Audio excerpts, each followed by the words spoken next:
Hi, we're Bree and Tyler, and we're here with our 24 Days of Gaming, a retrospective part 3. Three Oh my goodness. Through. We're on the last 6 days coming up here now. Oh my gosh. So. It feels like we just started. December just started, right? No. I don't know. It's been a December, that's for sure. That's fair. So. Well, if you're unfamiliar with our 24 Days of Gaming, feel free to check out our other videos. Essentially, we play a game each day, the first 24 days of December, and we're here with the next 6 games that we've played. Our third 6. Right. Yeah, third 6. That's why it's part 3. Part 3. Yeah. And that started with the game World Wonders. World Wonders is a brand new game to us, and we were super excited to play. It's a fairly new game, though, in general. It is a fairly new brand game new as to well. Us, but I would say it's brand new to most people. Yes. It just came out. Did just come out. We got it right after Gen Con. We're trying to get it at Gen Con, but it didn't work out for us. So we were able to acquire it afterwards. This is a city building game set in the ancient times where you're building an ancient city. You have different districts that you're placing out, and those districts allow you to build different world wonders. I did sneak some pieces out of the board game because I think they're so cute and I loved this game so much. But who doesn't like to put a little Trojan horse in the game, or you have, or in your city, I should say, or an aqueduct, or the pyramids of Giza. I mean, these were just so fun to play with. You're building the city and you get little replicas of the world wonders to put in your city as well. It was just beautiful and fun. Absolutely. And great to design. And I didn't win, but that's okay. You didn't lose by that much, though, did you? I don't think so, no. It was just a couple points. Yeah. One thing I want to point out about these pieces, though, is that they're all different shapes and sizes, right? And that matters. It does matter, yeah. Because you're planning, you're actually planning the way that your city develops, the different districts, and you need to fit these into your city in a way that works. That makes sense. Yeah. Like the aqueduct, it needs to be next to water. So if it's not next to water, you can't put it out. But it also makes sense in which it needs to be next to a certain district. I believe this one, maybe farm was one of them. I can't remember. But it would make sense for if you can use the world wonder and what kind of districts and things like that you need next to it. So I thought it was a really well thought out game. Yeah. We had a really great time playing it. And like I said, the pieces just make the game that much better. Absolutely. And with the pyramids specifically, you have to put them out in a specific way that they are in real life too. So like you're putting them out, they have to be in this specific pattern or what have you. And then with the districts around it. There's a lot of mechanics that make a lot of sense with it, and it results in needing a lot of forethought, a lot of planning. Mm-hmm. I know it's a puzzle game. Yeah, we've said this about other things. It is definitely a puzzle game. I mean, you are working out a puzzle as you build your city. Mm-hmm. So that was it was a good game. We had a real good time playing it. Pieces always make it better, and that was World Wonders. I really like this game. I think you said you like this game a lot too. And, I love always this theme. I would highly recommend it. It's a fun game. Mm-hmm, absolutely. And I really don't think it wasn't that complex of a game to learn. No, right? not at all. It looks a little bit more intimidating. Again, they all? Yeah, they all do. They all. But once we got into it, I mean, it was pretty easy. I think you read through the rule book and then you taught it to me that night, and I don't think it took more than 10 minutes to get all caught up and start playing. So. The rule book is really short on this one too, so it's not very intimidating once you open it up. It's not like, a 30-pager. I think it was only 2. Compared to Everdell here, but we'll get to that later. Yeah. Sounds good. After playing World Wonders, we were actually supposed to play Mori. We were, yes. That was my bad. Yep. Tyler chose the wrong game to put into our mix. He meant to put Lunar. I absolutely did. Yeah. We were going to play Mori, but then we looked at the player count and realized that for the day that we were playing it, it wasn't a day that we could play it with more players. We could only play a 2-player game that day. So we had to switch back to Lunar, which was great. That game can play 2 to 4 players, or 2 or 4 players. No, 2. It's 2 or 4. 2 or 4. Yeah. You can't play any other number, so don't try. No. And that the reasoning for that is very specifically the mechanic that makes this game different. Now, this is a trick-taking game, and there are tons of trick-taking games out there. There are a dime a dozen. I like some. I don't like others. My family's a big sheephead family. Yes. Growing up, they played sheephead all the time, and so you grew up with trick-taking card games, and of course we're going to enjoy and want to play some of the other ones out there. Right. So what makes this game unique in terms of trick-taking is that the cards you play either have a suit or a number. Not both, just a suit or a number. And the reason it's 2 or 4 players is because you have to, one player is gonna, well, I guess that's not entirely true. You're gonna have both suits and numbers in your hand, but with your partner, because you're gonna be partnered in a 4-player game, one of you will play down a suit, the other one will play down a number. And that really changes up the dynamic of this game. Now, we didn't play with 4 players. I would really like to try this game with 4 players. I would too, I think it would really change it up.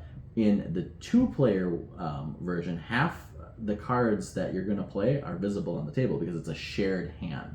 So you have your own hand, and then you have a separate hand that's laid out on the table of suits and numbers. And if you play a suit from your hand, you have to play a number from the table. Likewise, if you play a number from your hand, you got to play a suit from the table. Mm-hmm. So whatever you play, whether you're pulling from what's on the table or playing from your hand, the other person's going to know the next thing that you're going to play in terms of what type of card it's going to be. But if you played from your hand, then they're going to know all the options that you have available when you play from the table. Right, because you have to play one from your hand and one from the table. You cannot play both from your hand or both from the table. So I will say in the 2-player version of this game, there's a lot of mind games going on. Oh my gosh, the mind games. It got very intense. And, it was a little crazy, I do have to say. But it was lots of fun to play. It was very interesting, very different. Yes. And it's definitely something I'd like to explore a little bit more because I could see there's a lot of different strategies in there to be had. We definitely suffered from some analysis paralysis in this game. It says it's a 30-minute game, and I'm pretty sure it took us like 2 hours. Okay, that's probably an exaggeration. It's probably pretty close, though. I mean, it's definitely over an hour that this took us. We were sitting there thinking, like, well, the person, we know they're going to play this card, or they have to play this card. Do I want them to take this trick, or do you not want them to? And it was a lot of mind-boggling like I said, funness. Yeah. This is a game I think with 4 players would actually play a lot faster than with 2. I agree, yes. It's one of the rare games that would go faster with more players. Yep, just because you don't have those mind games in there that you could have otherwise. But I did thoroughly enjoy it, and we can't wait to play it again. Absolutely. After we played Lunar, did we move on to Everdell? Yes. Yeah, yes, Everdell. We did. Yeah, we're like, oh wait, which one is it? Everdell. Oh my god, this is a box right Everdell. Before we even get into it, let's just talk about this box. Yes. Oh, this is the Everdell Complete Collection. Oh, it's gorgeous artwork, but it's also massive. I'm hiding behind it. I swear, when we got the box in the mail, it was huge. Massive box. We were amazed. We were taking pictures with it. Look at how big this is compared to me. It's like half my height, half my size. But I love the storage. Everything fits inside the box. Yes. Everything has a space. Everything is crafted out, and it's gorgeous. They really put thought into having the complete collection all in the box. Right. How many expansions are there to it, Everdell? I want to say there are 3 main, big expansions, because you have New Leaf, Pearlbrook, Belfair, and Spirecrest. That's 4. So there's 4. That's 4. And then there's also some mini expansions. I want to say more than a handful of just mini expansions that don't add big mechanics onto it. Yes. Yeah. So those all fit in this box with the nice components and everything. So all of the little pieces are upgraded or what have you, and you got little standees and all sorts of cuteness. Right. Now, for those who don't know what Everdell is, it's a tableau builder, and you're basically building a city, selecting cards from the Meadow. The Meadow, yeah. The Meadow, which that's interesting because we got a game coming up called Meadow. But it's also a worker placement game. You're playing out your workers to gather resources, and from those resources, then it's going to allow you to play cards, and those cards are going to play down into your 3x5 grid to make a total of 15 spaces, and that represents your city. Those can be those types of cards are separated between your creatures and your buildings. Critters. Or your construction. Yes, critters and buildings. Critters and construction. Yeah, you're right. That's what it is. Critters and construction. I know, you got it. Yeah. But that is how you play Everdell. Essentially the game, yeah. We played with Pearlbrook. Yes, and we that was played an with one expansion we had not played before. The thing I like about the expansions for Everdell is you have your main board laid out. It's really nice. You got a spot for your Meadow. You got the Everdell tree, or the Ever tree, I suppose it's called. And you got all your workers that you're going to be earning throughout the play of the game sitting on top of that Ever tree. And then all the expansions add another board that fit into this main board really nicely. The artwork is just phenomenal. Yeah, I mean, they really it fits perfectly, it's seamless and it's the seamless. On the main board and the next. It just goes. It's gorgeous. There was a lot of forethought. We talked about the meticulous planning, getting everything to fit in the spots, but there's a lot of forethought in all the expansions that they wanted to make for this. You can tell that they had a plan going forward with it. They had a plan from the beginning. But the Pearlbrook expansion specifically, I don't really feel like added a lot of complexity to it. Just gave you a couple more things to think about, to do. It definitely changed up the first turn. So when I was playing, I'm sitting there like, okay, you can't do this stuff over in the expansion right away unless you meet certain conditions. Is there a way in this first round, because you play over the course of 4 rounds, 3 rounds, 4 rounds? 4 rounds. 4 rounds, yeah, the 4 start seasons. In winter, spring, summer, fall. Yeah. And so you're trying to think, how can I plan out my first round of play here to do something with the new stuff? Yeah. So I don't think I managed to do that, but I know you did, so kudos. But yeah. But in any case, Everdell is one of our favorite games that we do like to bring out. I mean, we got the complete collection for a reason. It is a really good, solid game. I would agree. Very solid. It looks more intense than I feel like it is. As they all do. Yeah. I mean, again, we say that being experienced gamers ourselves, but it's a worker placement. You're placing your workers out, you're gathering resources, and you're playing those resources. Now, of course, the scoring mechanics can be a little bit more tricky as you're trying to score or gather the resources and play the correct cards to score the most amount of points. But ultimately, the gameplay itself is pretty simplistic as a worker placement game. Yeah. And we always have a good time playing it. So absolutely excited to play some more of the expansions, play some of them more together and things. We haven't taken it out as often as we would like. It can be a bit of a commitment to take out just because of how much. I mean, it's a lot to set up too. Yeah, and the setup is pretty. And with all the expansion, we play with all the cards, all the expansion cards in there. I mean, the stack of cards that you end up having for a draw is no kidding like this big. I mean, definitely need a card shuffler for that. We don't have one, so we're just shuffling chunks and chunks and chunks. So that's the next investment for sure. Card shuffler. So that was Everdell. From Everdell, we moved to Villainous. Yep. Villainous is a fun Disney game. There are other versions of it as well, but we like the Disney version itself. You can see a couple along the back here. Maybe there if you are can some see the box of expansions Everdell. you can get. We have all the Disney expansions, so those are going to be all of your Disney villains. Anything from Disney Pixar, your older Disney films as well. I don't know if you can just say all the, because I mean Marvel is Disney now, and that's a big. There's a but there is a Star Wars and a Marvel one. I'm talking Star Wars is also Disney. I understand that, but I was talking about like Disney, when you think Disney, you're thinking these guys. You're not thinking Star Wars. That's a separate franchise that's adjacent. All right. I'll give it in any case, we have all the regular Disney ones.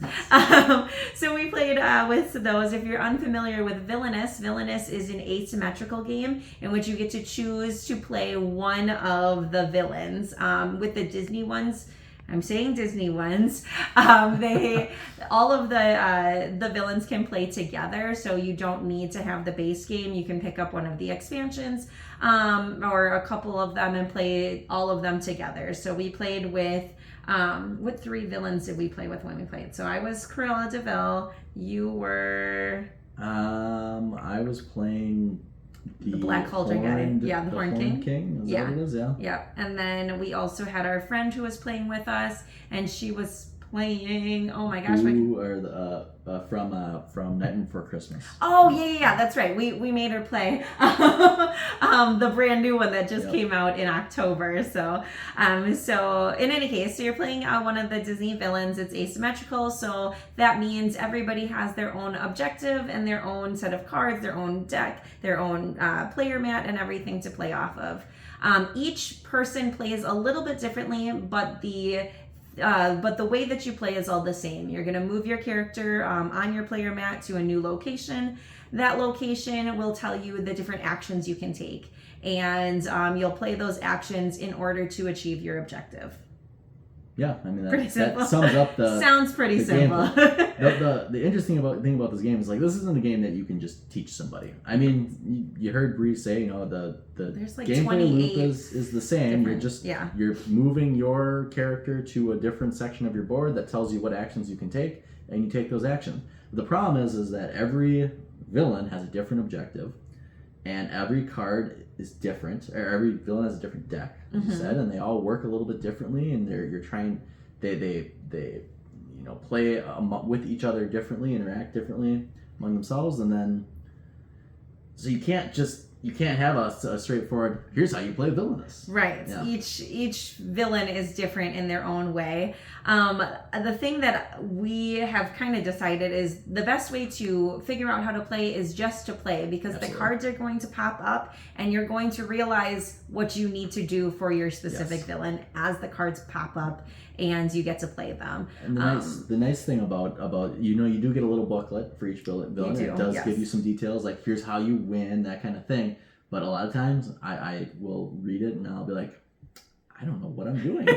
what am I supposed to be doing here? But then you start playing, you look at the cards, okay, that makes sense. That goes here, lets me do this. Okay, now I get it. That's why you just gotta start playing it. It is pretty fun, and especially if you do like Disney movies, it plays pretty close to the movie. The villain, for Cruella, you're trying to capture 99 puppies. I mean, it makes sense. So you're going around, you have all of your characters that you expect to find. You have Jasper and things like that to try to collect these puppies. The other fun thing about Disney Villainous is you're not just playing the villains. Your opponents are playing the heroes against you as fate cards. So you are going to see your standard heroes. You'll see, Perdita and Pongo, and they're going to try to stop you and get their puppies back.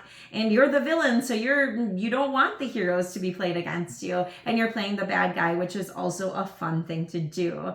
So I do really like this game. I think there are thousands of different combinations. Like I said, I'm pretty sure the Disney one has like 28, 27 characters. I could be wrong. I know. As it is. We have all of them, so it's hard to tell. But this one has 6 itself. Each of the expansions have 3, and then that one has 1. So whatever that comes out to. There's like what, 5, 6 expansions. I counted a little bit ago. Yeah. We did do a Villainous night at the cafe, maybe twice, I want to say, because one was for my birthday and one was for a solo mixer in the summer.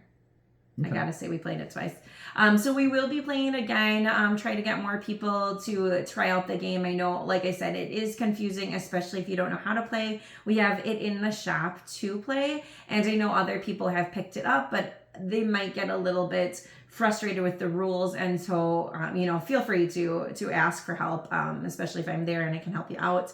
But it is one of those games that I think it's enjoyable to play. People like to play because of the theme, and we want to help you play if that is something you want to do. Yep, and every character you play is like playing a different game. It really is. Yeah, every time you play. So that was Villainous. Really fun night. I believe I did win that one. You did. If you can't tell, Brew really likes Villainous. I like Villainous too. I don't like it nearly as much as she does, though. I do. It's fun, but I like Disney, so. Yeah. After Villainous, then we moved on to Mice and Mystics. Mice and Mystics. Now, this is a cooperative adventure game. Kind of is a storybook style game.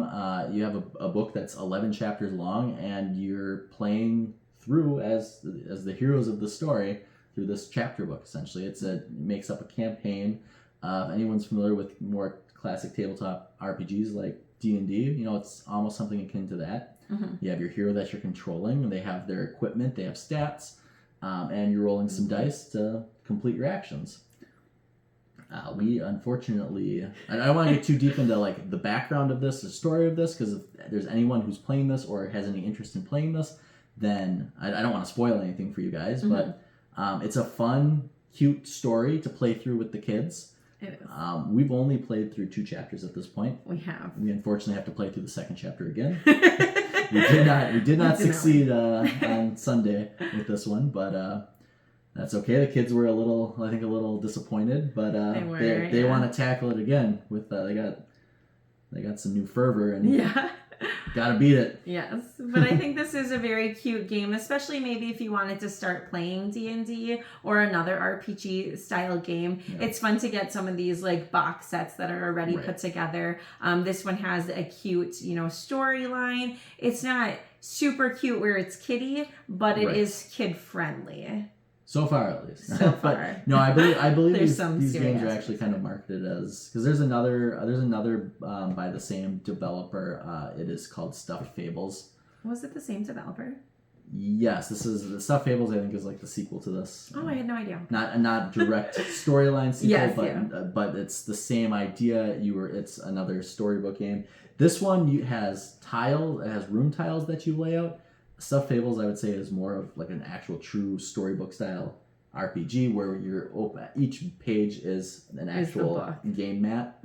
So, but this one you're reading a story too. So it is. It's a bedtime story that's being read. Actually, I think you can. It kind of reminds me of like Princess Bride as they're reading the story. Yeah, actually, I would agree. Princess you Bride, read the story, you do the actions, and then you read another part of the story, and then you see like it play out or what have you. And I didn't really think about that till right now, but now I want to watch Princess Bride again. With the kids. Like, I can't believe we haven't watched that with the kids. But they do enjoy this one. It's been a good game. We'll definitely take it out and hopefully conquer chapter 2 and for sure. We got it next time. We got this. For sure. It's fine. Can't all be super easy, otherwise it wouldn't. I think it would be too much of a cakewalk. It was a bad rolling day. We just were not rolling well. Sometimes, when you're playing a game that's very much left up to the luck of the rolls, and you get a string of bad rolls. I mean, it's just like D&D. It's exactly like D&D. In that sense, where you can just have a bad night playing D&D, and you don't do anything that you want to do or succeed at what you want to succeed at. But gotta get a good dice tower for that, The last game in this retrospective is Meadow. Meadow, let's talk about artwork again, just real quick, because gosh, it's so pretty. It looks even better when you have all your cards laid out. It really does. Meadow is another tableau builder, we're saying. It is a tableau builder. In which you have a meadow and you are an explorer through the meadow and you're making observations of the different creatures and the different fauna and everything that you're finding. You are checking out the landscape and the surrounding area, and you're finding different fun pieces in the landscape. So like there's the camera things. Attributes, that's a good word. So this game is super cute. The cards that you are getting dealt, they form a meadow in your area. You'll place them out. So you have ground, and then maybe you find, and they all make sense. So maybe you find a grass that has a tree, and then that tree has a berry, and that berry attracts a bird, and that bird, attracts a different predator or whatever. Let's not go so crazy, but it's really cute. You have to have certain things in your meadow to build off of it. This game, we've been trying to figure out like what game is similar to this. When we played through it on Monday night. It felt like you could. It felt like a different game. It's just like okay, what did we play that's like this? And what else did we play that was like this other thing? There's just these aspects to it. It was like a lot of different games that we played. Felt so familiar. Yes. I had brought up the fact that it kind of reminds me of Arc Nova, if you're familiar with that game, or maybe you haven't played it yet because that game is 15,000 hours long and you just don't have the time. It only says 2 on the box, or is it 3? I think it's only in 1. No. 2. No, maybe it's 2. Maybe it's 2. At least be 2, maybe 3. No matter what, it's still a lie. In any case, so if you're looking to play Arc Nova, but you don't have the time, or maybe you're too intimidated by it, I would say grab Meadow first and play Meadow. It does have similar mechanics to it. It's a lighter version, and I swear we played it in well under the time it states on the box, which I honestly don't remember what it states, so now I'm taking a peek. It's 60 to 90. We definitely could play this in 45 to 60. With at least 2 players. Yeah. With more players, you're doing more rounds. Yeah, so I could see it being a little bit longer, but I honestly don't see this taking 90 minutes. It's a good hour game. Yeah, I would say it's an easier, faster game to play. It's super cute. I love the pieces to it, and it's a really easy game to pick up. All the information is right there. You can either pick up this card, or this card, and you have to play it in a certain way. You're done. Okay, next person.